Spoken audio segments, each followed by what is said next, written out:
Greetings everybody, this is Winnie Wriggle and welcome back to All the Mods 9 To the Sky. Today, we have a lot on our plate. We are going to give ourselves a very small but very key upgrade to our storage system. And we are also going to make use of the wonderful extractor from the Zycraft mod to add to our available resources. Let's take a look at our to-do list. I want to add netherrack, blackstone, and deepslate to the things that we collect. You may be asking yourself, why do we need these things? Let me show you. If we sift crushed netherrack, we get nether quartz, blaze powder, magma cream, and a bunch of other sundry items. I'm mostly interested in the nether quartz and the blaze powder, but the other things will be nice. If we sieve crushed blackstone, we get ancient debris, which means we would have access to netherite, and there are some things I want to make that require netherite. The last item on our list is the deepslate, and if we crush deepslate, we can add platinum and uranium to our collection of ores. Now, platinum and uranium aren't something we need right now, but we do need to begin collecting them in preparation for later things. The last thing on our list is to make some changes to our resource area by using the exchange gadget. I figured it was time for us to take a look at the building gadgets mod and see all of the gadgets and what they can do for us, especially in a skyblock where we're going to build everything that's around us. But first, our resources. In order to get lots of netherrack, we're going to use the extractor from Zycraft. If we set down an extractor on top of gravel and surround it with lava, we get netherrack. Woohoo! However, when we talk about blackstone, we have a little bit of work to do first. Blackstone needs the extractor sitting on top of blackstone, and then we need to surround it with lava. No problem. Soul soil, and blue ice. Now the soul soil is very easy because we've already made the enrichment chamber from mechanism. If we run over to our soul sand collection and grab a stack, we can come over here to an enrichment chamber. This is an extra one I crafted because our other one is busy processing all of our ores. And we chuck our soul sand in here, we should get soul soil. Ta-da! That's one tricky block solved. Now let's talk about ice. There are a number of ways you can get ice in this pack, but I thought it would be fun to dip a little bit into the alchemistry mod. So in the alchemistry mod, if we give a compactor some water in beaker form, which is the form that the mod accepts, it will give us some ice. And then we can craft the ice into packed ice and then blue ice. In order to get water in little beaker forms, we're going to need to use something called the atomizer. And if you give the atomizer regular plain water, it will give us the water in the chem-lib format. So the atomizer recipe is very simple. It was cauldron, some iron ingots, pistons, and redstone dust. And the compactor was just as simple. A little bit of iron ingot, some stone pressure plate, redstone dust, and more pistons. So I'm going to make a super simple setup to get us some ice. We're going to take our atomizer and give it some power. And I'm setting it on top. You don't have to. You could set it anywhere. And then we also want to set down our compactor. Now the atomizer can't give us water without us giving it regular water to begin with. And we're going to use our trusty cooking for blockhead sink for that. If we take a fluid pipe and stick it here and then take our wrench and make sure it knows that it's going to pull water from the sink into the atomizer, and you can see that with a little bit of power, the atomizer takes the water and converts it into the chem-lib format. Now all we have to do is get those little beakers over here to the compactor, and we're going to do that with our item pipe, which will shift right-click with a wrench on the side that we're pulling from. So we're pulling the water from the atomizer into the compactor, and every time we get 16 water, it's going to make us another ice. And there we have ice production for just a little bit of power and water. That's going to take a while, so while that processes, let's go look at the area I want to use to generate our resources and do a little exchanging. The exchange gadget is one of many tools in the building gadgets mod. It's very simple to create: iron, diamond, lappy, and redstone. It does require power, and in our case, we can come up to our elite energy cube and just put it on the right side in order to charge it up. Now that we have it charged, it can do some exchanging. The first thing we want to do is tell it what block we want to turn things into. So I have a cobblestone brick from the chip mod, and all I'm going to do is take my gadget and shift right click while pointing at the block. And you can see as I move away from it, now you're going to see it's got kind of a funky grid on the floor, but it looks like it would exchange that grid for the cobblestone bricks. I don't think we want a grid of bricks. We want actual solid surfaces. So we need to go into the settings for the exchange gadget. And by default, that should be your G key. So if we go in here, we can see that it's set to grid because that's the green highlighted item. If we swing around the circle and set it to surface, now when I look at the ground, it's just got 1 block. Well, that seems a little slow. What else can we change? At the bottom is the range. So let's take our range up to 7, sounds reasonable. And now you can see that I have a surface of 7 by 7 blocks that it looks like it's going to exchange. Let's actually go down here where we want to exchange blocks, and all I have to do now, as long as I have the new blocks in my inventory, which are the cobblestone bricks, I can right click and the exchanger swaps out the old blocks for the new ones. The old blocks just end up in my inventory and I can move around the platform and change out everything to the new cobblestone bricks.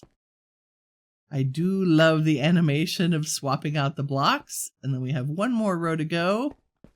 And there we have a lava-proof platform for some of our resource creation. So let's set up some netherrack automation. I could set up a little stone cubby right next to our moss automation, put down some gravel, put lava on either side, and set our extractor on top of the gravel. Now if I stick a storage drawer on top, it should start producing netherrack.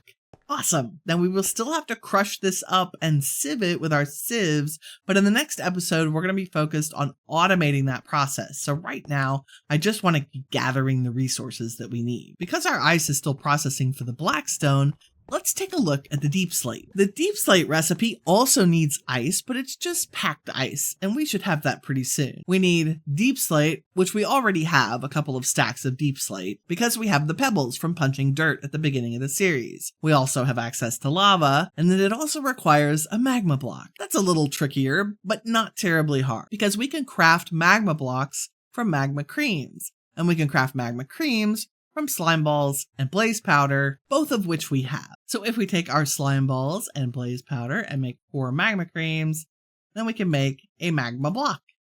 And along with our cobbled deep slate and our extractor, we can run over and take enough ice out of here to craft some packed ice.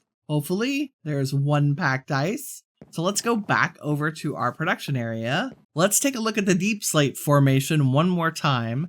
We need to set the extractor on top of deep slate, which is also on top of a magma block, and then put packed ice and lava on either side of the deep slate. So let's actually set this one in the ground. We set down our magma block, and on top of that, we set our deep slate. Make a little reservoir on one side for our lava. Set down the packed ice on the other side. Put our extractor on top and finish it off with a resource barrel. We should begin getting deep slate. Amazing. That's 2 out of 3. Let's see how that ice is going so that we can get our blackstone underway. I think we have enough. With 9 packed ice in a grid, we can make 1 blue ice. So over here, we'll set down our blackstone, our blue ice, and our lava. And then we can stick our soul soil in front of it, put our extractor on top of the blackstone, a barrel on top of it, and we should get, yay, blackstone. 3 out of 3 isn't bad at all.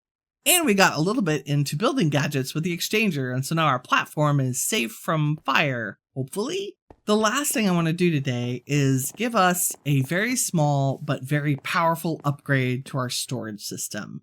And we're going to do that with the RFTools Storage Scanner. It is going to require a little bit of power, and while we're spoiled for choice on generators in this pack, I really like the generator from Integrated Dynamics. We just need a furnace and an energy battery. And the energy battery is easy. It's just crystallized mineral chunks and blocks of crystallized mineral. If you missed out on how to make this, we addressed it in the last episode. So we have 1 energy battery, 1 furnace, and that gives us the generator. We'll take a stack of coal as our energy source, and now let's take a look at the scanner from RFTools. We are going to need a machine frame, which is iron ingots, gold nuggets, and blue dye. So there's our machine frame, and there's a storage scanner. And I'm just going to plop this down right in the middle of all of our storage blocks. And if we right click it to open the UI, you can see that over on the left is a crafting table, and then there's kind of these mysterious fields here, one of which says all routable.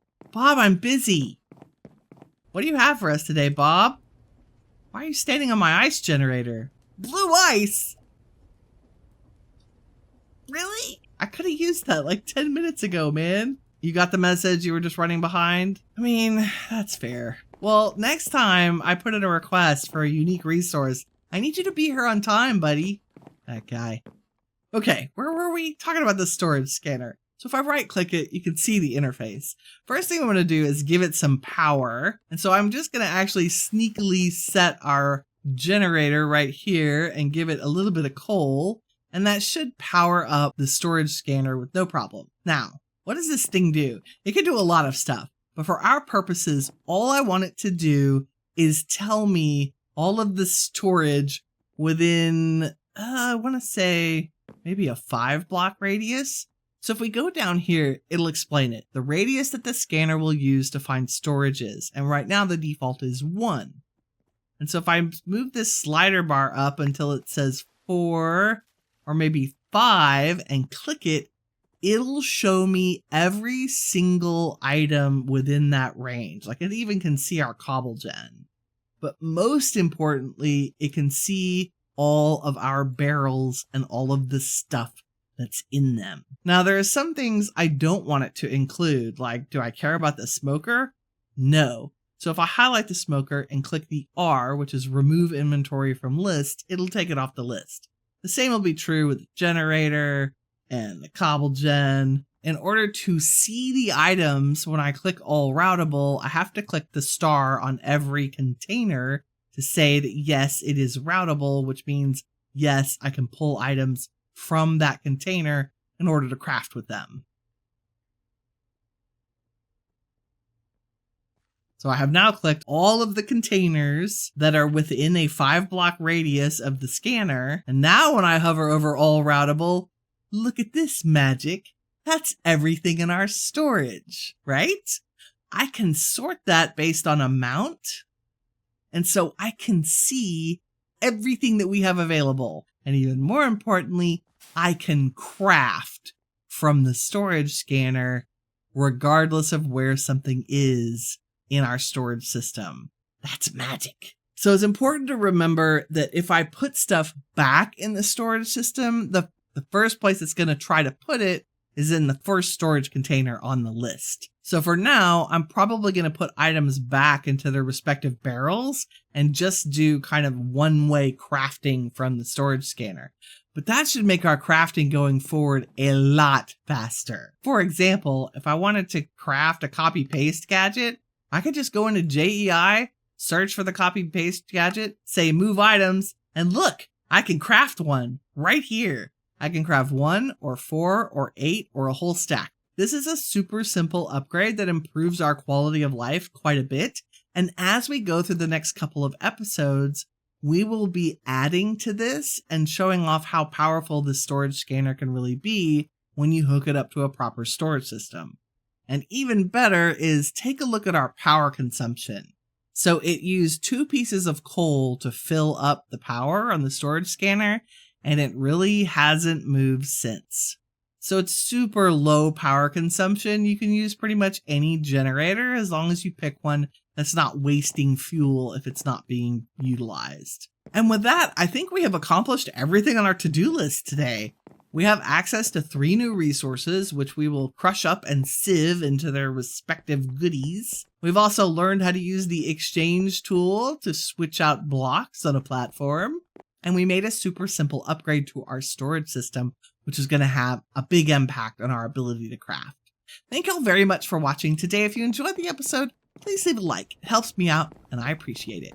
In the meantime, remember, you are all the shiny stuff that awesome is made of. Take care, everybody. Bye-bye.